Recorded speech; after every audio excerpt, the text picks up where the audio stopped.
혹시 씬 스틸러라는 말을 들어보셨습니까? 씬 스틸러. 영화나 드라마 등에서 훌륭한 연기력이나 독특한 개성, 카리스마 있는 연기로 주연이 아니지만 주연만큼 주목받는 조연을 우리는 씬 스틸러라고 합니다. 영어죠. 직역하면 이렇습니다. 장면을 훔치는 사람. 오늘 설교 제목은 스바의 여왕입니다. 여러분, 설교 제목을 딱 들었을 때 어떤 생각이 드셨습니까? 무엇인가 기대함이 있지 않으십니까? 오늘 류 목사님 어떤 말을 할까? 과연 이 스바의 여왕이라는 제목으로 어떤 설교가 이어질까 혹시 기대하지는 않으셨습니까? 네, 저만 기대한 것 같습니다. 제목만으로도 원래의 내용을 잊어버릴 만큼 무엇인가 다른 생각을 품게 하는 것, 이것이 바로 씬 스틸러 중에 하나가 아닐까 생각합니다. 오늘 저는 스바의 여왕이란 이 사람이 씬 스틸러라고 생각합니다. 성경의 중심 인물은 아니지만 여러 사람들에게 많이 알려진 이름입니다. 그런데 사실상 스바의 여왕이라 이렇게 말하지만 이름이 언급되어 있지는 않습니다. 그리고 그 여인이 누군지도 명확하게 나와 있지도 않습니다. 어떠한 학자들은 이 스바의 여왕이 에티오피아와 관련이 있다고 말하기도 합니다. 또 혹 다른 학자들은 아라비아 반도 아래에 있는 예멘이라는 나라에 관련이 있다고 하기도 합니다. 그런데 한 걸음 더 나아간 사람이 있습니다. 솔로몬과 스바의 여왕 사이에 아이가 태어났다고 말하는 사람들도 있습니다. 그리고 그 아이가 에티오피아의 왕 계보를 이어가고 있다고 말하기도 합니다. 더 많이 나간 사람들도 있습니다. 솔로몬 시대 이후에 성경에 언급되지 않는 언약궤가 솔로몬과 스바 여왕 사이에 태어난 아들에게 갔고 지금 에티오피아에 있다고 말하기도 합니다. 그런데 어느 것 하나 확인된 사실은 없습니다. 분명한 것은 스바의 여왕은 성경에도 이름조차 기록되지 않은 인물입니다. 스바의 여왕이 나오는 본문 열왕기상 10장 이 이외에는 어디에도 스바의 여왕에 대한 단서도 없습니다. 단지 우리가 본문을 통하여서 유추해 볼 때 한 가지 사실은 알 수 있습니다. 스바의 여왕은 부유한 나라의 여왕이었던 것 같습니다. 그는 솔로몬에게 많은 선물을 가지고 왔던 것입니다. 성경에 자주 등장하지 않는 인물, 특별히 이름조차 언급되지 않는 사람들은 큰 의미를 가지고 있지 않습니다. 오늘 본문에서 하나님께서 말씀하시고자 하는 것이 스바의 여왕이 누구인가라는 것은 아닐 것입니다.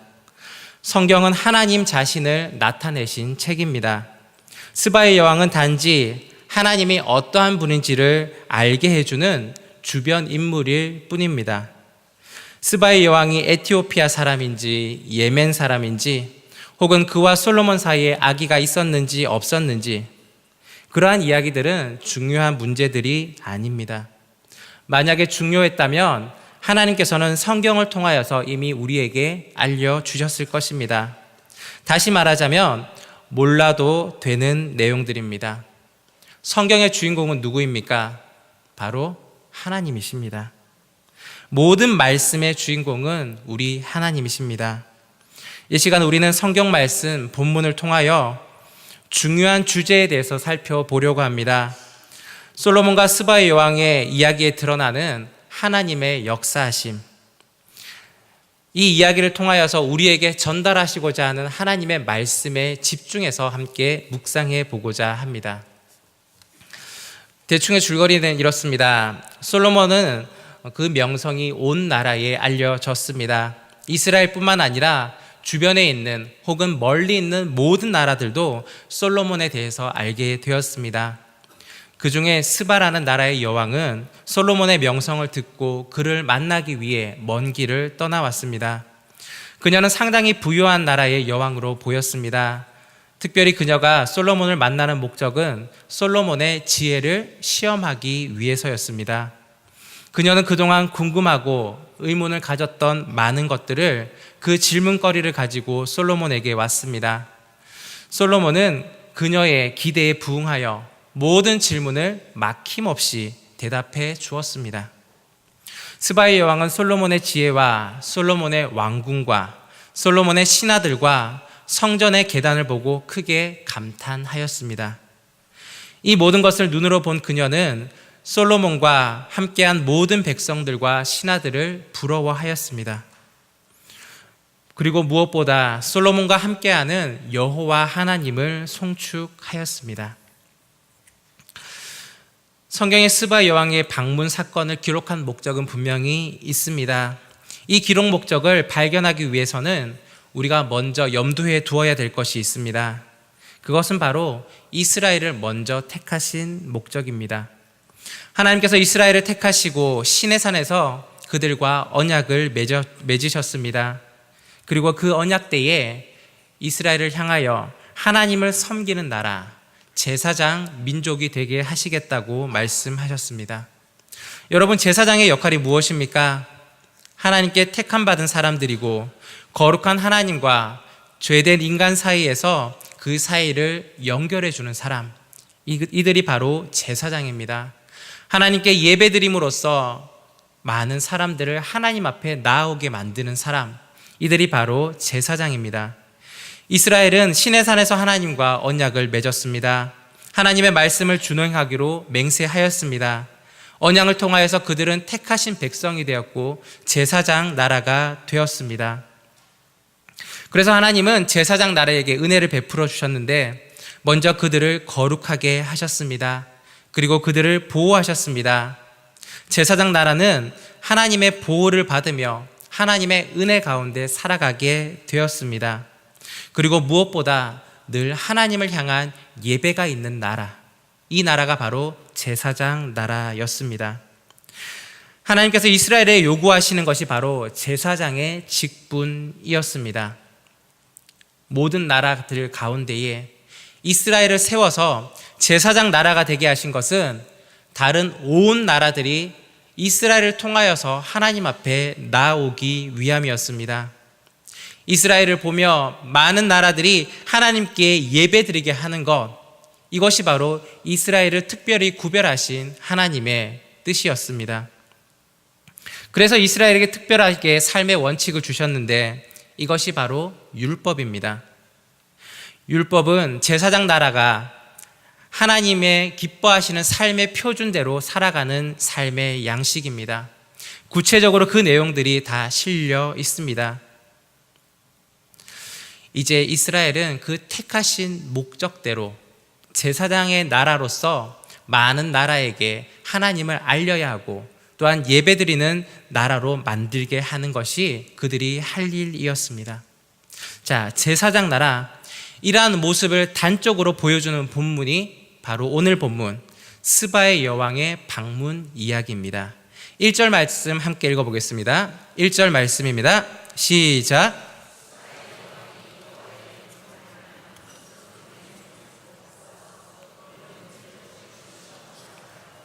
아멘.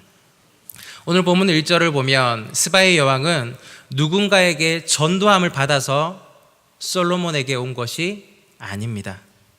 여호와의 이름으로 말미암은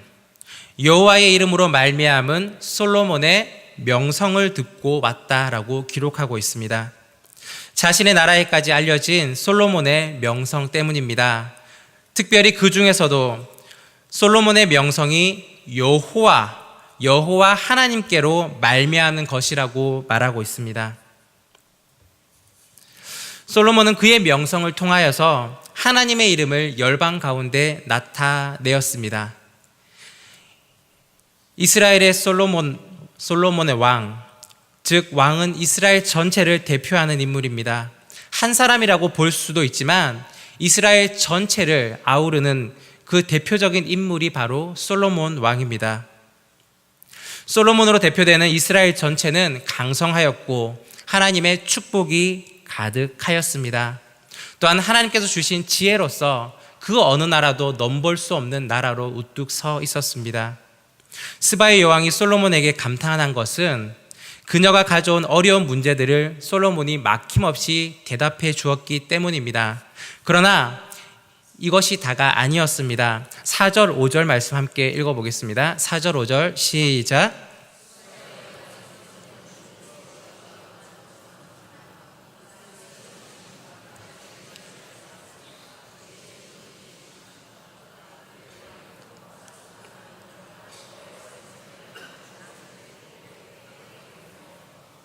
아멘.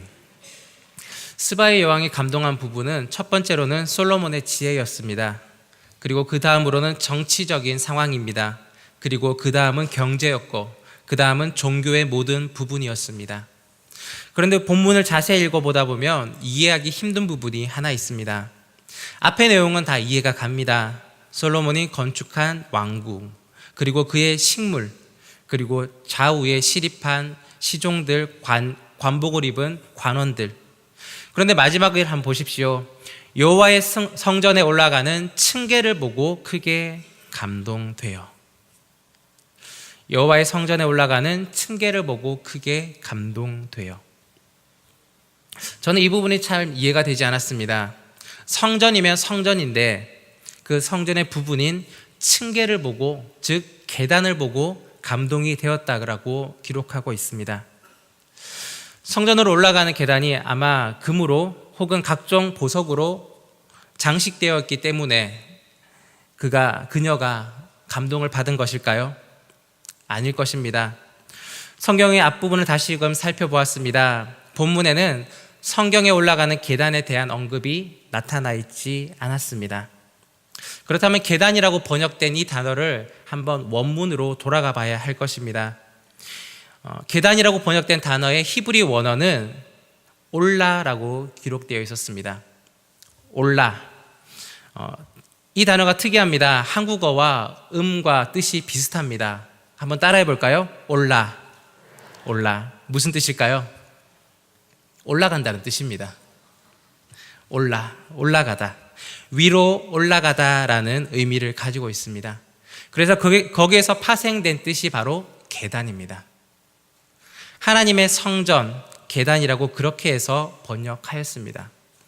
그런데 이 계단이라는 의미를 가지고 있는 올라라는 단어가 성경의 다른 부분에서는 더 많은 번역들이 다른 뜻으로 되어 있습니다.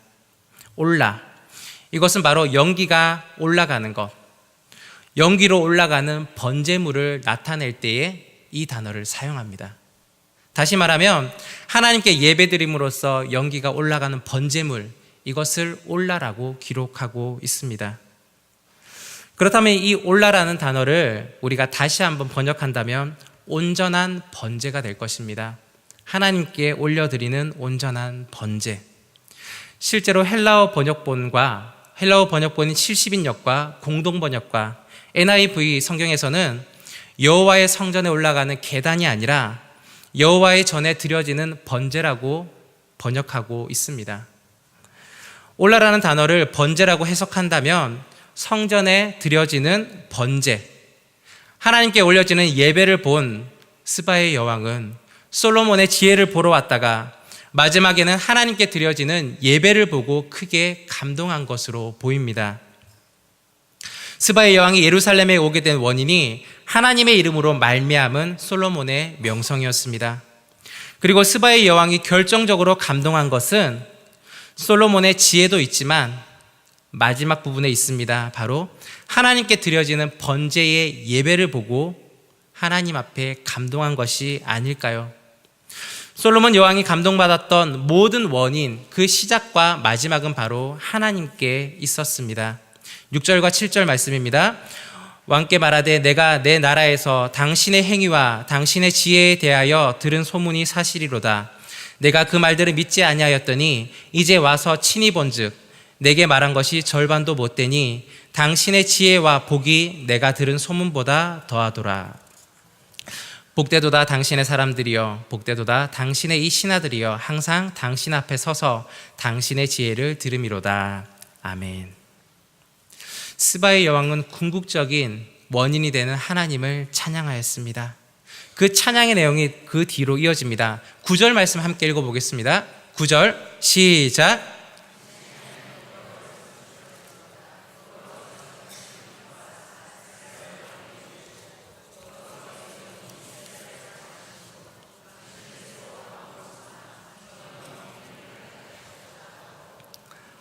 아멘. 당신의 하나님 여호와를 송축할지로다.